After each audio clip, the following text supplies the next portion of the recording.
Bonjour à toutes, bonjour à tous, bienvenue dans un nouvel épisode du Big Data Hebdo. Le Big Data Hebdo, c'est le podcast francophone de la data et de l'IA. Et toutes les semaines, on essaye de vous apporter soit un sujet thématique avec un invité, soit une revue des news qui ont animé notre monde merveilleux de la data et de l'IA. Je suis Vincent Huchling, je suis le cofondateur de ce podcast et mon métier au quotidien, c'est d'accompagner les entreprises pour créer les produits data et IA qui vont changer leur business. N'hésitez pas à me contacter. Et pour cet épisode, l'équipe est quasiment au grand complet puisque j'ai le plaisir d'avoir avec moi les suspects habituels puisque Jérôme et Nicolas sont là. Habituel, Nicolas, tu dirais que tu tempères un tout petit peu la chose, mais c'est vrai que ça fait quelques temps que tu reviens un petit peu plus, donc donc je suis très content de ça. Alors Nicolas, est-ce que tu peux comment ça va et puis qu'est-ce que tu peux te présenter pour que nos auditeurs te connaissent un peu plus? Eh bien, écoute, ça va bien, content de vous retrouver. Donc Nicolas, je suis le DSI et le CTO de Flovea et je travaille principalement sur des objets connectés, donc des compteurs d'eau intelligents, avec notre Predictive Flowbox que l'on déploie en France et au Moyen-Orient. Voilà. Excellent. Et parfois je fais des fantômes sur les... Pardon, excuse-moi. Et parfois je fais des fantômes sur les épisodes. Oui, c'est vrai qu'effectivement, on a enregistré ensemble ces derniers temps, mais malheureusement, il y a eu un petit glitch lors de la transmission des pistes par le logiciel qu'on utilise pour l'enregistrement, qu'on a changé aujourd'hui pour pas prendre le risque que ça se reproduise deux fois. Et malheureusement, on n'a pas pu utiliser ton signal dans l'épisode qu'on a fait sur Kestra, le dernier épisode. Ouais, c'est un peu dommage, parce qu'effectivement, tu étais super content d'avoir fait cet enregistrement. Et t'es passé à la trappe, mon pauvre.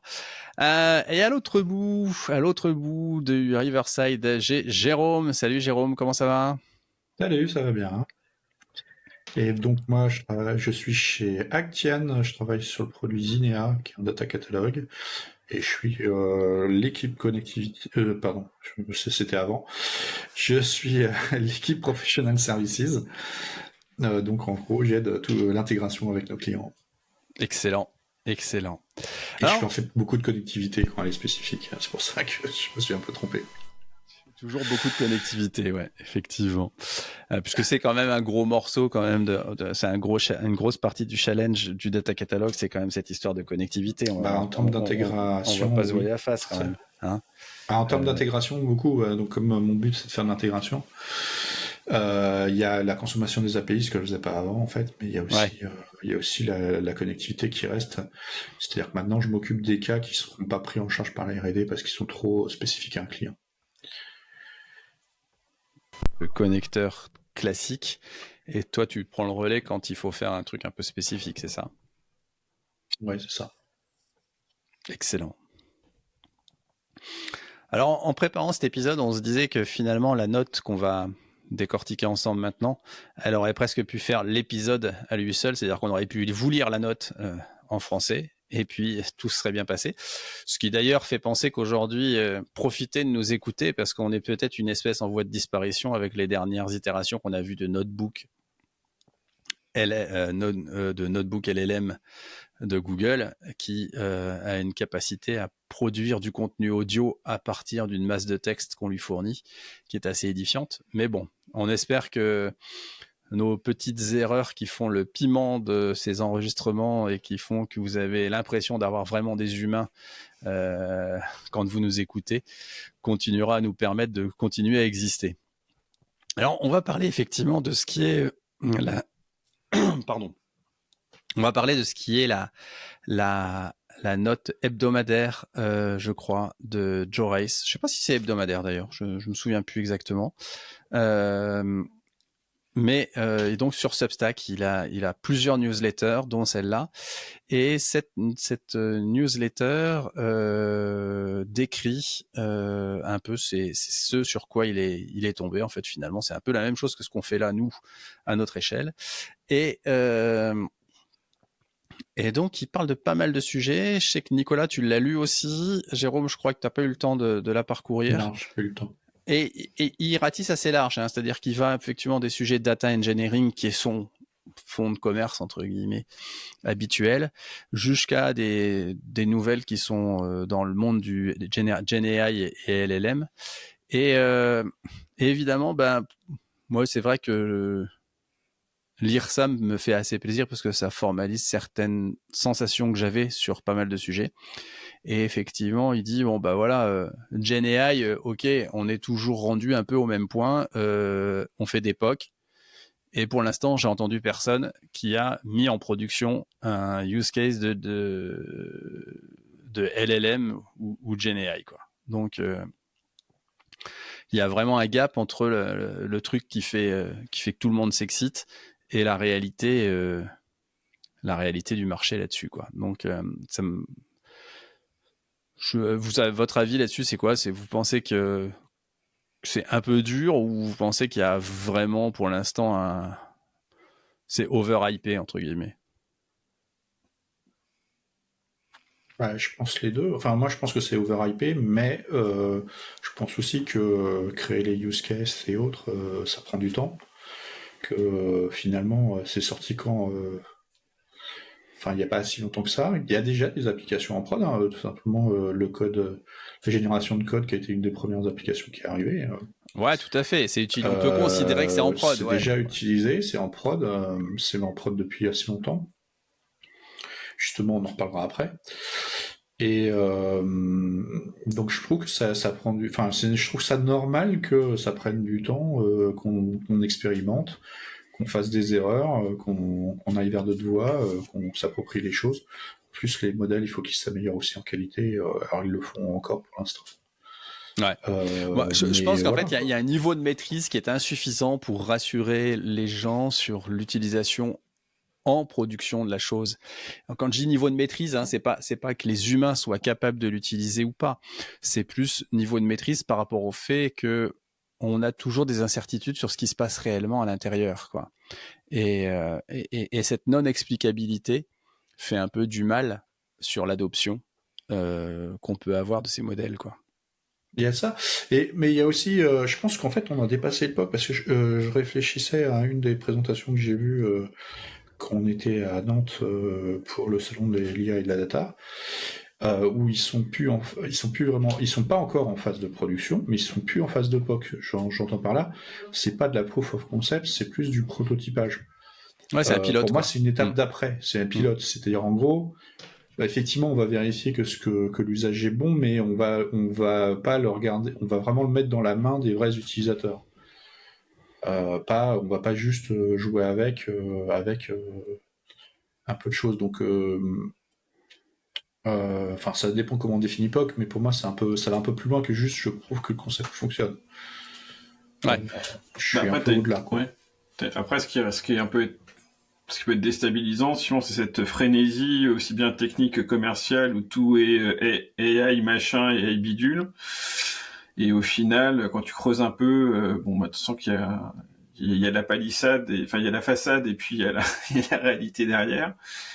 Et après, les usages, c'est vrai que des fois, je sais tellement, c'est ça qu'on l'a bien vu même sur les news, quoi. Là, ça fait 2 ans qu'on en parle, on a l'impression que ça fait 10 ans que, c'est tellement condensé en termes de sortie et ainsi de suite que c'est compliqué à suivre. Et je pense qu'à la fin, effectivement, on y perd un peu on perd un peu pied, quoi, pour suivre essayer de tout ça. Et c'est vrai que derrière, avec le temps un peu plus long du cas d'usage, de l'adoption et ainsi de suite, c'est vrai que ça crée un truc très élastique et c'est compliqué, quoi. Ouais, mais tu vois, moi je pense que la notion de production, c'est finalement à quel moment ce truc-là, il peut tourner sans qu'il y ait un spécialiste du sujet qui soit en train de faire du babysitting dessus, quoi. Et puis sur des sujets sensibles, parce qu'à la limite, faire des textes d'accroche pour une campagne machin, alors oui, pour certaines personnes c'est critique, mais ça reste du marketing et de la communication et c'est pas forcément super engageant. Sur des sujets plus décisionnels alors sans aller jusqu'à le truc qui est autonome, etc., mais déjà sur des choses des analyses plus fines et plus poussées, effectivement, À titre d'exemple, pendant les Jeux Olympiques, il y a des publications qui ont été faites pour résumer les résultats de la veille. et qui ont été publiés avec finalement seule une relecture des rédactions, des rédacteurs, qui ont dit ok, avant que ça parte, que ce soit publié, que ce soit mis en ligne, ces trucs-là, on veut les relire. Et finalement, ils ont assez peu retouché ce qui a été produit, ce qui a été publié. Donc, on peut vraiment se dire que il y a des choses qui commencent à avancer. On sera super rassuré, on pourra considérer qu'on est en vraie production quand ces trucs-là seront monitorés et seront utilisés et seront managés en production par des gens qui ne sont pas les spécialistes qui les ont mis en œuvre. Aujourd'hui, je pense que tous ces trucs-là sont encore avec une équipe de spécialistes qui les monitore et qui est prête à resserrer les boulons quand ça se met à déconner, quoi. Aujourd'hui, je pense que ça accélère plus ton quotidien que tu remplaces des gens en tant que tel, quoi. Et pour moi, aujourd'hui, le sujet il est plus là, quoi. Ouais, c'est clair. Et de toute évidence. Toute évidence. Si on prend par exemple, on va parler de l'édition de podcast. Aujourd'hui, on a des outils qui permettent de travailler beaucoup plus vite, de faire des choses là-dessus. Typiquement, de sortir l'audio. On l'a vu avec Gladia quand on a reçu Jean-Louis Quéguinière. Et effectivement, quand on extrait l'audio et qu'on en fait un texte, c'est super facile de pouvoir repérer derrière à l'intérieur, dire ah bah tiens, ce passage-là, j'ai envie d'en faire un highlight et d'en faire quelque chose que j'extrais, que je mets en avant. Là où auparavant, il fallait écouter l'ensemble du contenu et dire ah bah tiens, ce passage-là m'intéresse, ah bah ce passage-là m'intéresse. Donc c'est quand même super intéressant de ce point de vue-là, de l'aspect transformé. Il y a une transformation qui est réelle. Maintenant, est-ce qu'en dehors de quelques use cases bien balisés, on a des choses qui sont au même niveau de sophistication et de capacité à être utilisées en production que ce que l'on avait auparavant? Je suis pas certain. Voilà. Bref, il y a un acteur dans ce monde du LLM qui évidemment donne le tempo depuis très longtemps, mais qui a un vrai sujet actuellement où on y reviendra après. Mais donc Joe Race disait aussi que OpenAI est peut-être le nouveau WeWork. On sait que WeWork a eu généré des attentes totalement démesurées, a accumuler, lever des fonds sans rien construire derrière. Et donc, il met un petit éclairage là-dessus sur et on y reviendra juste après, sur le fait que OpenAI a dû faire un peu de tri dans ses équipes de direction. Il y a eu des départs et la stratégie est loin d'être claire, chose qu'on pressentait il y a déjà pas mal de temps. Mais on y revient juste après. Ce que dit aussi Joe Race, tu rajoutes des trucs, hein, Nico, si tu as des choses que tu as pas. Non, c'est bon. Tu as vu par ailleurs. Ce que dit aussi, bon, à un moment donné, aujourd'hui, on a un gros buzz autour de tout ce qui se passe avec Databricks. Il dit, ça se fait un peu aux dépens. C'est l'impression c'est ce qu'il perçoit, que Snowflake est finalement en train d'avoir du mal à accrocher ce train sur l'AI. Et du moins pas dans le marketing qui pousse, puisque tout est AI quand on écoute le marketing Snowflake, mais du moins dans la réalité derrière d'adoption sur le marché, que visiblement Databricks a peut-être réussi une petite opération pour ringardiser un petit peu Snowflake par certains côtés.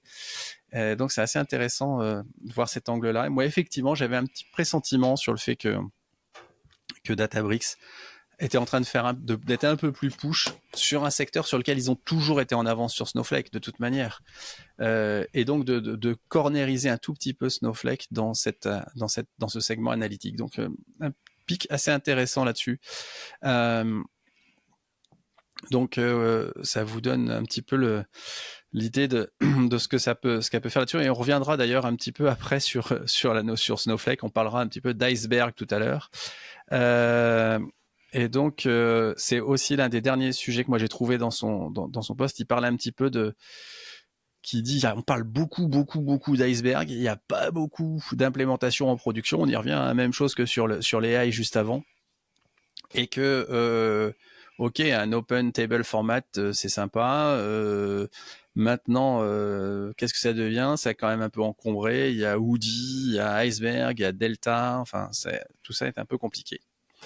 Donc voilà, c'était les trucs que j'avais remontés de ce post de Joe Race, qui sera présent lors de la Forward Data Conference à Paris le 25 novembre. Donc il va faire un talk lors de cette conférence. Donc si on vous met le lien pour vous inscrire, je crois qu'il reste encore quelques places. À mon avis, ça sera très très bonne qualité. C'est organisé par les camarades du Modern Data Network et du podcast DataGen notamment, ainsi que de Imaya.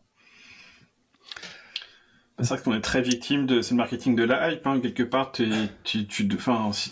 alors, est-ce que c'est lié au côté un peu levée de fonds aussi, où en fait, faut que tu occupes complètement ton secteur, et il faut que tu sois, enfin, effectivement, dans la logique, le premier gagne tout, etc. Enfin, effectivement, t'es obligé d'occuper ton périmètre et ainsi de suite, et voilà, et c'est qu'on en fait beaucoup de marketing là-dessus, et derrière, bon, c'est l'éternelle histoire de la levée de fonds, hein. Ouais, c'est l'éternelle histoire de la levée de fonds où de toute façon, il faut que tu fasses un truc qui fasse plus rêver pour préparer le prochain tour, quoi. Donc, à un moment donné.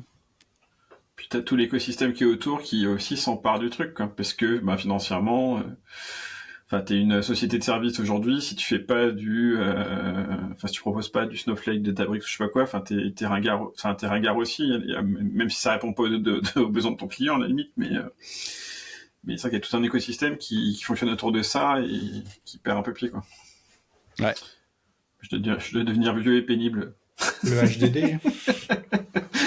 Le HDD. Hype Driven Development. Ou alors, je la connaissais aussi pas, appelé CVDD, mais... Ouais, CVDD, voilà. Voilà. Alors... Mais c'est vrai que... Vas-y, Jérôme, je t'en prie. Non, rien, j'étais en train de me rendre compte que le HDD, ça pouvait vouloir dire autre chose aussi, et que ça faisait un peu vieillot. Ouais, voilà, j'avais pensé à ça. C'est ça, un podcast de vieux. Non, on a des références qu'on a. Développement auquel je pensais. En fait, juste, je voulais revenir sur un truc, notamment sur Iceberg. Alors, effectivement, le rachat, on peut se poser des questions sur son avenir. Pourtant, j'avais l'impression que, à part Databricks, tout le monde partait là-dessus. Il dit qu'il n'y a pas de trucs en prod. Je pense qu'il y a des trucs en prod, mais peut-être pas des trucs connus. Parce que je sais pas à quel point je peux en parler, mais je sais qu'il y a une chaîne de télévision française qui l'utilise. Et ils ont choisi Iceberg, ils n'ont pas choisi.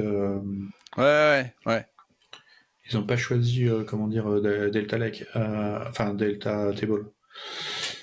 Par contre, effectivement, mes clients, ils sont plus Delta Table. Après, est-ce que c'est parce que nous on l'utilise ou parce qu'ils sont, en fait, c'est des gens qui utilisent Spark?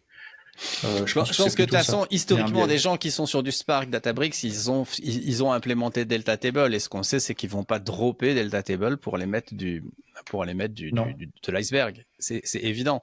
Il y a cet historique qui subsiste quoi qu'il arrive. Ah oui, mais puis Delta Table, c'est un très bon choix, hein, dans l'absolu. Ouais, bien sûr. C'est juste, effectivement, les concurrents avaient plutôt tendance à se tourner vers Iceberg. Alors aujourd'hui, ils sont embêtés parce que la motivation principale, c'est être indépendant de Databricks. Et ouais. Et sinon, effectivement, on parlait de hype là tout à l'heure. Je pense que pour le LLM, pour revenir un peu sur ce qui était dit au début, je pense qu'on a eu un pic de hype qui est très très très haut. Si vous vous souvenez de la courbe, de hype. Et je pense qu'on est. Alors je peux pas être. Enfin, l'avenir est toujours incertain, mais je pense qu'on est un peu en haut du pic. On a des prémices de gens qui commencent à vouloir redescendre. C'est difficile à prévoir, je pense, de savoir à quel point on en est. De toute façon, tu connais l'adage, Jérôme. Il y a une descente qui s'amorce un peu. En tout cas, il y a un début de désillusion. Et ça va redescendre très bas. Enfin, tu vois, parce qu'on s'est monté très haut. Mais ce qui veut pas dire que c'est acheté, hein, loin de toi. Je pense qu'il y a plein d'utilisations, mais les vraies utilisations vont mettre du temps à se mettre en place, à étape. Parce que pour avoir un outil vraiment, ce qu'on disait au début, hein, pour avoir un vrai outil, il faut du temps pour assimiler tout ça et pour l'intégrer, quoi. Ouais, moi j'arrive pas à prévoir ça, et comme reprend le vieil adage, les prédictions c'est un art très difficile, surtout quand il s'agit de l'avenir. C'est sûr que ce que j'ai dit, il y a tous les coups, on pourra dire le contraire dans 3 mois. Ouais. On pourra, Je me serais certainement trompé, hein. Alors revenons Mais d'ailleurs. il y a des prémices de ça. Une chute de la hype. Revenons à d'ailleurs ce qui s'est déjà passé avant d'essayer de parler du futur. Dans le volet LLM, certaines mauvaises langues disent chez OpenAI, vraiment le seul truc qui est ouvert actuellement, c'est la porte, quoi, parce que tout le monde s'en va.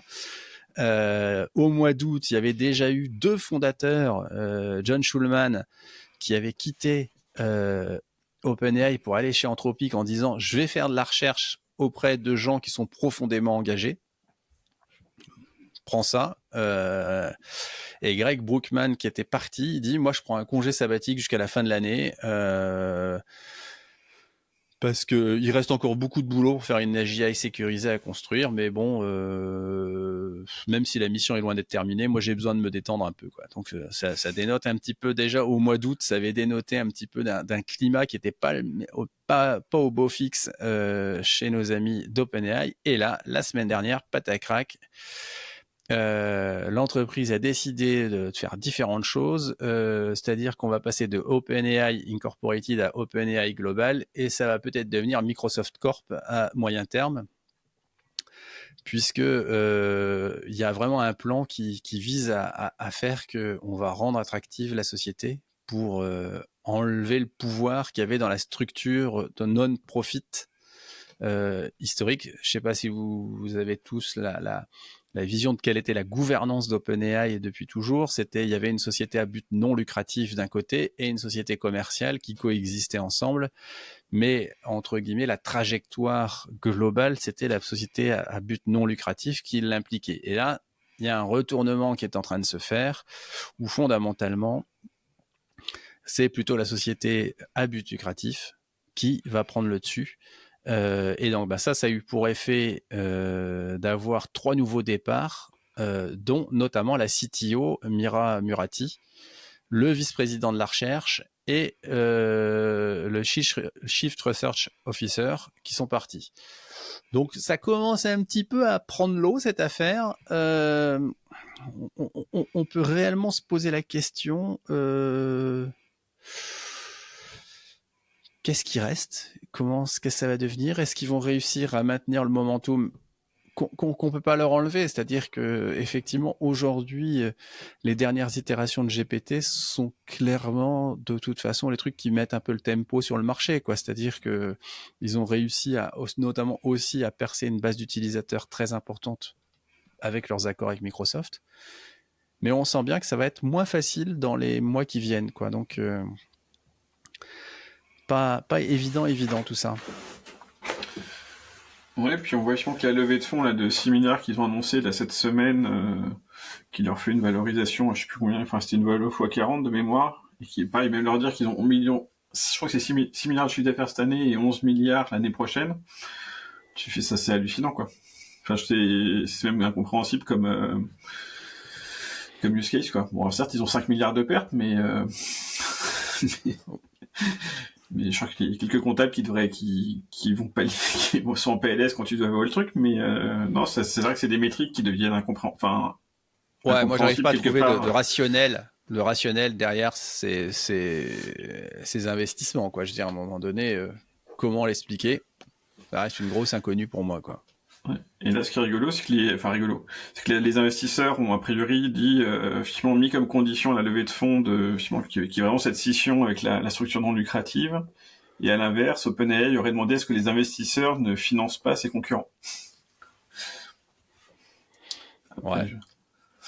On verra. Mais après, la question, je pense, c'est est-ce que c'est vrai que si on revient sur le WeWork et les compagnies, c'est à un moment donné, est-ce que tout ça peut faire pchit et tout se dégonfler d'un coup, c'est étonnant. Alors eux, ils sont toujours dans le toujours plus gros, toujours plus loin, quand d'autres voies vont plutôt vers des choses plus petites. Le too big to fail est quand même assez édifiant. Et c'est assez marrant, tiens, parce que j'ai écouté dans mes écoutes de podcast là récemment, à nouveau chez Mathieu Stéphanie, Clément Delangue, qui est l'un des cofondateurs, mais et CEO de Hugging Face. Et il donnait une vision un peu un peu tempéré de ce marché, un peu différent de ce qu'on peut lire dans la presse quand avec ce tropisme très très fort autour d'OpenAI. Donc si vous voulez avoir effectivement quelque chose d'un peu différent à écouter, écoutez ce podcast, c'est vachement intéressant. Ouais, donc pour revenir sur OpenAI, effectivement, ça sent quand même je vais pas dire que ça sent la fin de règne là, mais ça sent le truc qui va être difficile en fait. Il risque d'y avoir un trou d'air important si ils ont pas mal de départs et s'ils ont une gouvernance qui se complique un petit peu et des gens en interne qui se retrouvent pas dans la façon de faire quoi. Donc il risque d'y avoir un trou d'air, ce qui risque de bénéficier à Anthropic parce que tout le monde a des louanges très importantes sur ce que Claude est capable de faire, sur Mistral aussi, et donc il y a réellement des choses qui vont être... ça va laisser peut-être un peu de place pour les autres acteurs, quoi. C'est clair. Ouais, puis il va falloir valoriser, parce que derrière, il faut qu'ils gagnent de l'argent avec tous ces levées de fonds. Bah Ces ouais. levées des fonds, c'est qu'ils sont pas encore rentables, ce qui étonne pas, parce que je sais plus, il y avait un chiffre qui disait le prix qu'il Ouais, on en faudrait a qu'ils déjà vendent. parlé, ouais, effectivement. Hein, C'est presque 10 fois plus, je le crois. coût de run quotidien, il est démesuré, quoi. Donc à un moment donné, de toute façon, ce cash, il le burn à des vitesses totalement folles, quoi. Donc ça va être compliqué. Puis effectivement, je pense que ceux qui partent, ils sont arrivés chez OpenAI et aujourd'hui ils se retrouvent chez Close AI et ils sont pas contents, quoi. Ouais, c'est clair.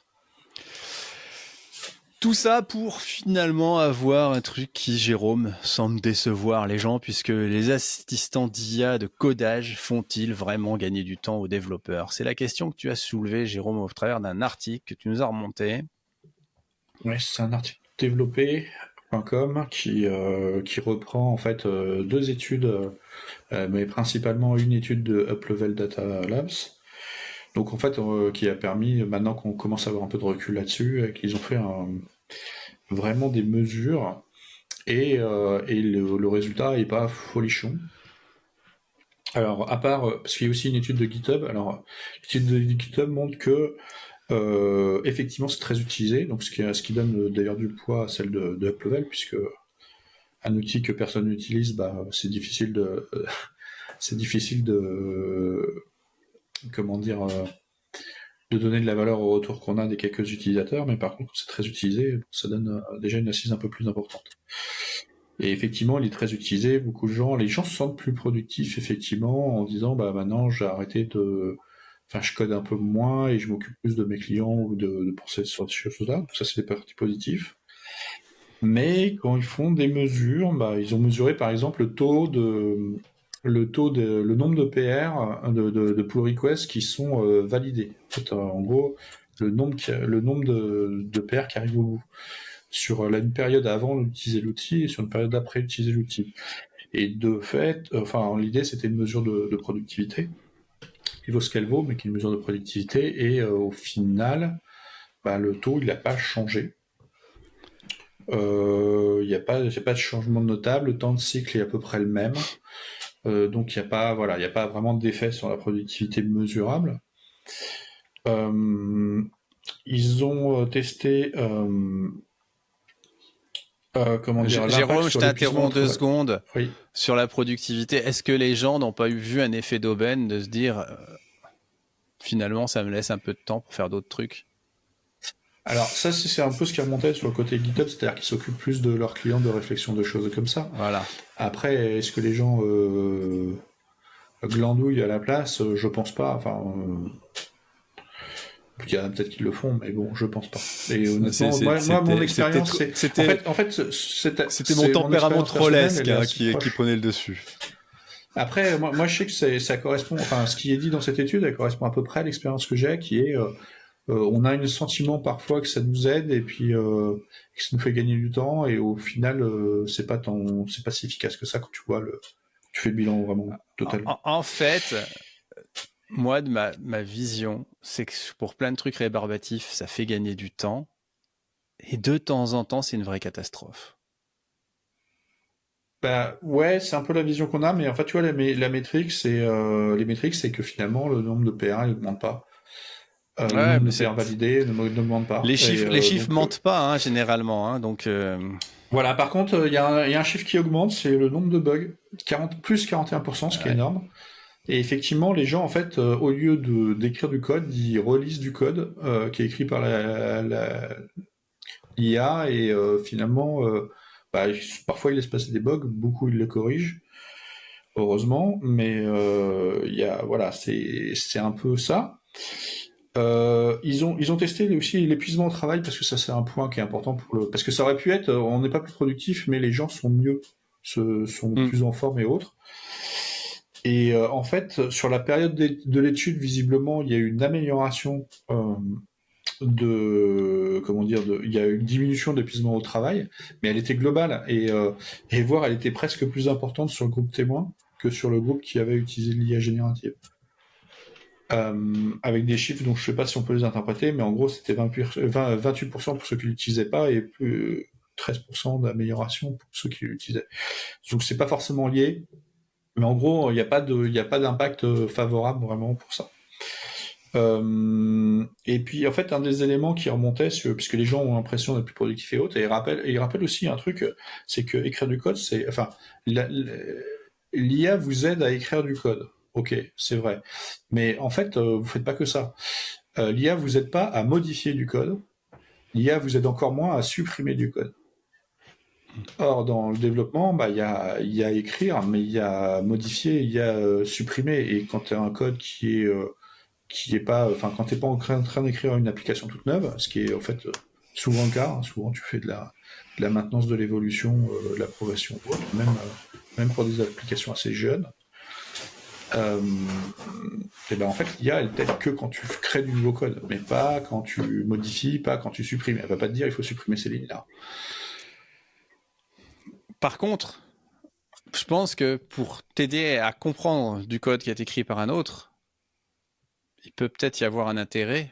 Alors, c'est peut-être pas le play de ces assistants de coding, mais je pense qu'il y a un vrai sujet pour. Ah, peut-être que l'IA pourrait nous aider pour la lecture de code, c'est possible, mais pour l'instant, c'est pas ça que nous offrent ces outils-là. Ils Voilà, nous c'est offrent pas le plutôt... play de ces outils-là, mais je pense que c'est là où moi je sais que pour décortiquer une masse documentaire importante de trucs, de concepts que j'arrive pas à comprendre, l'IA parfois peut m'aider.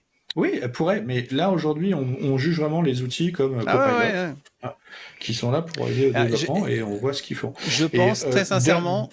ouais, Vas-y, termine Jérôme. ouais, j'avais juste deux points pour terminer. C'est parce que apparemment, en fait, le style d'écriture de l'IA est assez dépendant du contexte, ce qui fait que sur différents endroits dans le code, tu peux avoir des écritures différentes de choses assez similaires, voire tu peux avoir de la duplication de code parce que t'as pas vu que elle a écrit un autre truc, en plus elle aura écrit un peu différemment ailleurs, donc en fait il aurait fallu le mettre en commun et tout ça, elle va pas t'aider pour ça.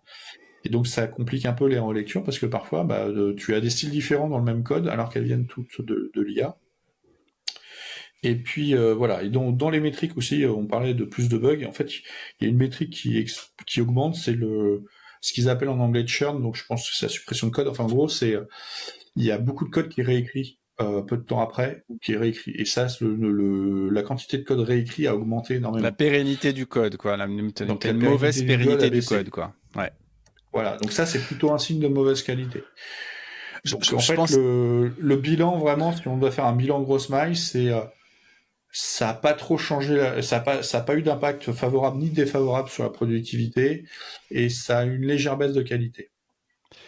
Je pense sincèrement que en plus il faut pondérer la chose en fonction de la typologie de tâches que tu dois faire. Comme on disait à l'instant, reprendre du code, étendre une fonctionnalité existante, partir d'une feuille blanche. C'est pas tout à fait la même chose. C'est pas tout à fait. D'ailleurs, c'est pour ça qu'on le fait pas faire par les mêmes personnes généralement en termes de seniorité. Et puis, je pense que tous les langages se prêtent pas aussi bien les uns que les autres à ça. Et ça, c'est un vrai sujet derrière. Et puis après, il y a aussi, ces outils, ils ont des niveaux d'imbrication dans ton existant qui sont pas les mêmes. C'est-à-dire que entre un GitHub Copilot qui va être totalement externe à ton repository de code, à ton historique de code et ainsi de suite, et un outil qui va être capable de se brancher sur ta base de code et de travailler là-dessus. Je pense par exemple, je sais plus quel est le nom du truc d'Amazon. GitHub Copilot, hein, il le fait, puisque il a ton code aussi, GitHub. Si tu le Ouais. branches, si tu as une option, c'est un peu plus cher, mais C'est tu un as peu plus cher, l'option voilà. Enterprise. Non, c'est pour ça que je dis, Ouais, mais c'est toutes les bon, options après, sont pas les mêmes. d'accord, mais c'est les prix. Enfin, si vraiment tu as la valeur ajoutée, les prix sont pas très élevés si ta valeur ajoutée est là. Ouais, c'est ça. Euh, on parle de 20 balles pour le truc de base quand tu es en entreprise, c'est 10 pour un individuel, mais c'est 20 pour l'entreprise, et ça doit monter à 40 pour la version où en plus il analyse ta base de code complète et pas juste ce que tu as dans l'éditeur. Et donc ça, tu l'as, ces trucs-là. Maintenant, il faut que la valeur elle soit là. Et en fait, je dirais la conclusion, il faut pas se dire ça sert à rien. Il faut se dire c'est pas une solution magique qui va faire que tous les développeurs gagnent 40% de productivité. C'est beaucoup plus subtil que ça. Ça peut avoir des intérêts. En gros, il faut quand on veut utiliser l'outil, il faut se mettre en interne des métriques, des mesures pour voir si ça améliore ce qu'on veut améliorer chez soi. Enfin, comme tout outil en fait finalement. C'est pas un outil magique, c'est un outil qui peut avoir ses intérêts. Et qui a ses limites, et il faut bien en prendre conscience, et faut pas le prendre aveuglément en se disant de toute façon c'est mieux. Ouais, ben moi j'ai résolu le problème du coût de ça. Moi j'ai commencé à utiliser Cursor. Cursor, en fait, je fais tourner avec Ollama sur ma machine. C'est-à-dire que je hoste le modèle sur ma propre machine. Et Cursor fait le bridge entre ce modèle qui est dans Ollama et mon VS Code. Et donc, je me retrouve avec évidemment quelque chose qui est sûrement moins efficace que Copilot sur plein d'aspects et autres, mais quelque chose qui est déjà très, très, très efficace et qui, justement, peut utiliser ce que je vais lui donner, c'est-à-dire qu'il va être capable de faire du RAG en fonction de ce que je lui donne, des documentations que je lui donne, pour pouvoir faire ça. Et c'est quand même pas mal foutu, quoi. C'est pas mal foutu. Et pour faire un peu d'highlight là-dessus, donc c'est un peu le contrebalancier de ce qu'on vient de dire juste avant, parce que finalement, on a un truc qui est assez intéressant. Vous vous souvenez, je vous avais parlé d'Evidence. Et Evidence, c'est cet outil de reporting en Markdown qui permet d'écrire des pages Markdown avec des balises un peu spéciales qui vous permettent de faire du SQL, de créer des objets de données à l'intérieur de vos pages en Markdown. Et de pouvoir... c'était une sorte de notebook en Markdown, quoi. Ouais, c'était plus qu'un notebook parce que ça sort vraiment un mini site de reporting dans lequel on peut avoir des pages qui ont été pré-fetchées avec de la data intégrée dedans. Et évidemment, c'est un dialecte qu'il faut apprendre, c'est-à-dire que ouais, il y a des balises un peu spéciales et ainsi de suite.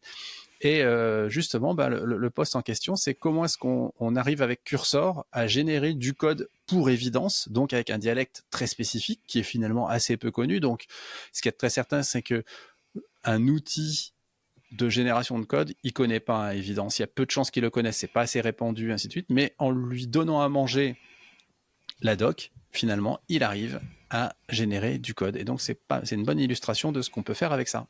Voilà. C'est pas, moi j'utilisais aussi, c'est continue.dev, mais qui doit être le même genre que Cursor, et qui avec un Ollama en local. C'est vrai que sur les projets Flowbox, c'est plutôt, enfin j'ai utilisé si on soit pour expliquer de la doc ou faire des choses comme ça. Et c'est vrai que ça marche plutôt bien. Je suis plutôt été agréablement surpris. J'ai plutôt refusé de céder à la hype au début. Là, je me suis dit tiens, j'ai quand même m'y mettre. Et j'ai trouvé ça plutôt sympa. Et alors, effectivement, et même pour faire de la doc induite du projet, alors les phrases, fallait les réajuster un peu, mais pareil, bon, ça accélère plus ton travail que ça le fait à ta place. Mais déjà, ça fait déjà ça te pré-mâche un peu ton boulot, quoi. Tu vois, moi j'ai un petit projet avec un petit bout de front en React. Putain, ça fait une éternité que j'en ai pas fait de React, quoi. Donc à un moment donné, me remettre dedans, ça m'aide bien, quoi, pour pouvoir retrouver quelques trucs, quoi. Évidemment que le développeur chevronné qui fait tous les jours dans son framework, dans son Spring, dans son je ne sais quoi, évidemment, il a ses codes snippets déjà. Il sait par quoi, comment, tel truc, comment le faire. Il va aller plus vite. J'en ai aucun doute. Mais pour des gens qui doivent papillonner entre plein de trucs différents. C'est-à-dire un coup je fais du Python, un coup je fais du Go, un coup je fais du Swift UI parce que j'ai un bout de truc pour de l'iOS, un coup je fais du React. Bon, et à un moment donné, moi... On vous avait promis de parler un petit peu d'iceberg en début de cet épisode, on en a un petit peu parlé et je voudrais juste amener un petit post sur la table. Vous vous souvenez quand on avait reçu Snowflake, on avait évoqué le sujet des tables iceberg et a priori, Alors, j'avais été dubitatif là-dessus, mais bon, je m'en étais tenu à ça. Et a priori, les performances d'Iceberg devaient être identiques aux tables natives de Snowflake. C'est vrai que les tables natives de Snowflake sont dans du stockage S3 et sont lues par le moteur Snowflake pour répondre aux requêtes. Ok, très bien. Mais normalement, c'est quand même un format natif. Donc, on peut se dire qu'il est quand même un petit peu optimisé pour que le moteur puisse lui parler de la meilleure manière. Bon, a priori, il n'y avait pas un delta de performance. Et puis là, il y a quelqu'un qui s'est amusé à prendre un volume de données quand même pas dégueu, hein, puisque c'est des milliards d'enregistrements.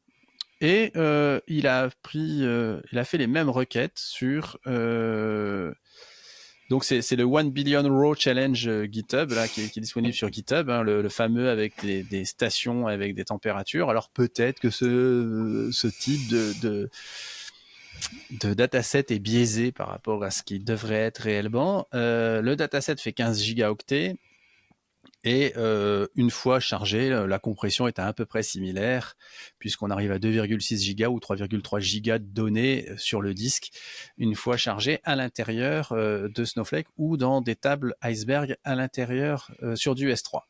Et puis là, on lance les requêtes, et là, comme dirait l'autre, c'est le drame.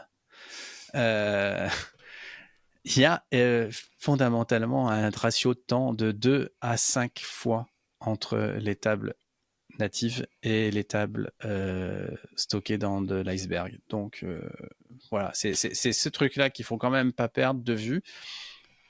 Ça commence à 2 à 5 fois et ça s'augmente. La personne dit vraiment que ça s'augmente très fortement dès qu'on rentre dans des niveaux de complexité de requêtes super importants. Typiquement, max temp par allocation, donc une agrégation par endroit et pour ensuite avec un sort pour récupérer la température maximale. Fondamentalement, c'est quelque chose qui prend 2-3 secondes sur Snowflake et qui va en prendre plus de 15 secondes en Iceberg. Donc, faites gaffe, si jamais vous voulez être attiré par les sirènes du format de données open, il est probable que le format propriétaire de votre base de données reste quand même un truc qui marche un tout petit peu mieux. Moi, c'est aussi ce que j'avais constaté sur ClickHouse, où entre le format ClickHouse et le format fichier parquet stocké sur du S3, ou voire même déjà rien que sur le disque à côté de la base de données, on avait des différences de performance quand même très notables.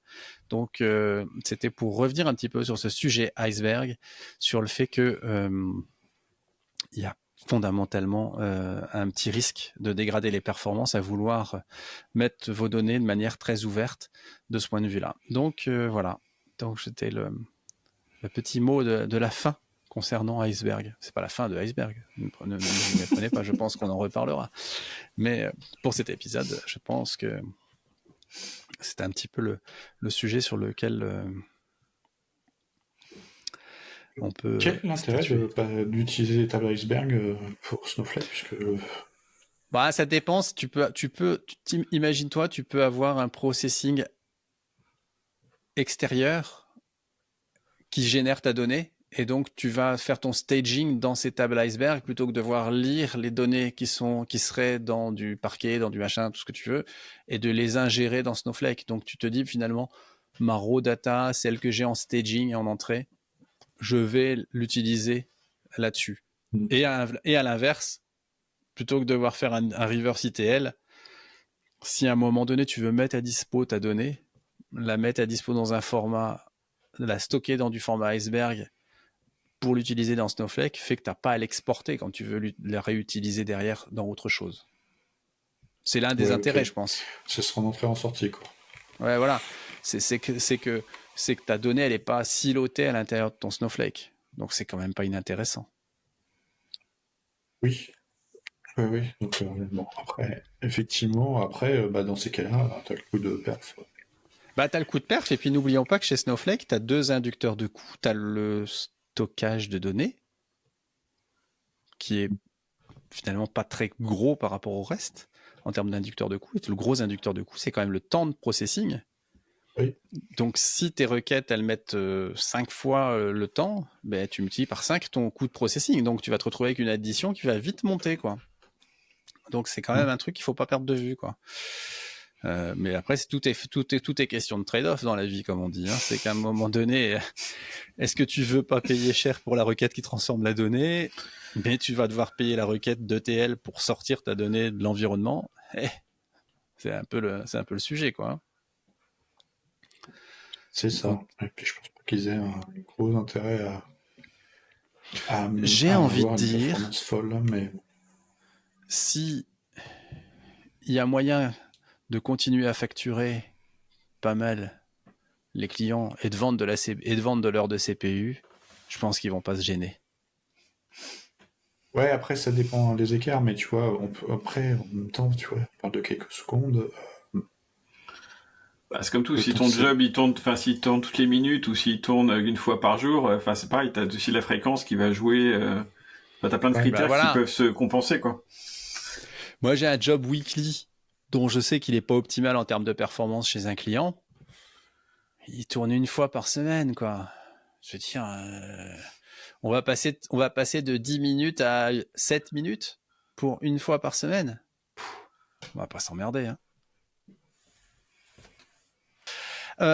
Lors du précédent épisode, on a parlé de Kestra. Souvenez-vous, on a reçu Ludovic Déon qui nous a présenté le produit. On a évidemment parlé de comment ça fonctionnait. Mais si vous voulez en savoir plus et pouvoir remettre les mains dessus, rien ne vaut finalement le fait d'aller lire... alors c'est sur Medium, donc avec un petit risque de paywall dessus. Mais...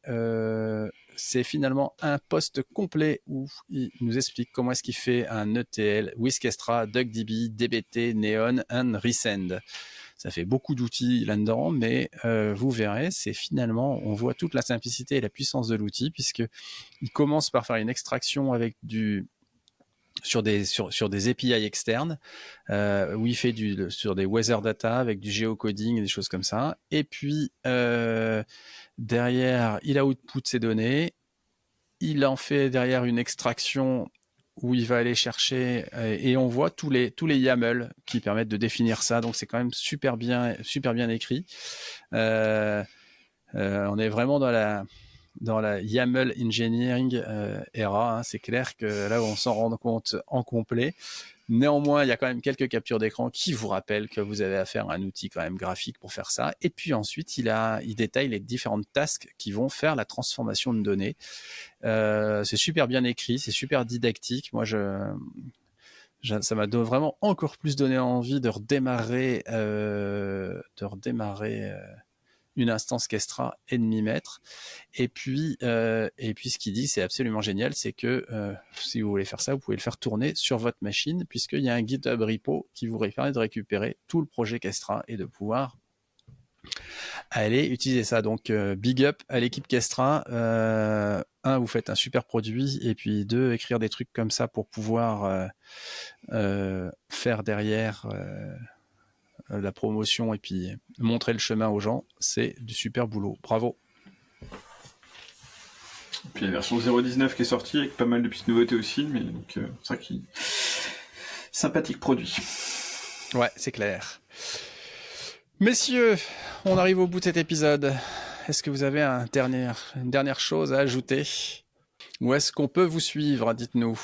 C'est quoi le meilleur moyen de vous rejoindre en dehors du Slack du Big Data Hebdo où vous êtes très actif? En gros, voilà, t'as tout dit.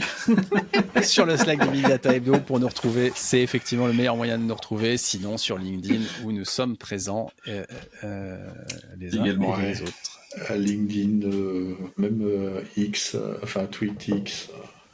Ouais, toi Jérôme, c'est toi finalement le plus présent de nous tous sur tous ces réseaux. Je poste pas grand chose en fait. Comme maintenant j'en ai 3, je poste presque plus rien. Déjà, en fait, moi je crois que c'est effectivement le truc entre Thread, Twitter et tout. Finalement, ça a fait finalement trop de trucs. Je suis pas sur Thread. Trop éparpillé et j'ai pas réussi à suivre, et donc je me suis limité à finalement un peu de choses. Ouais, exactement.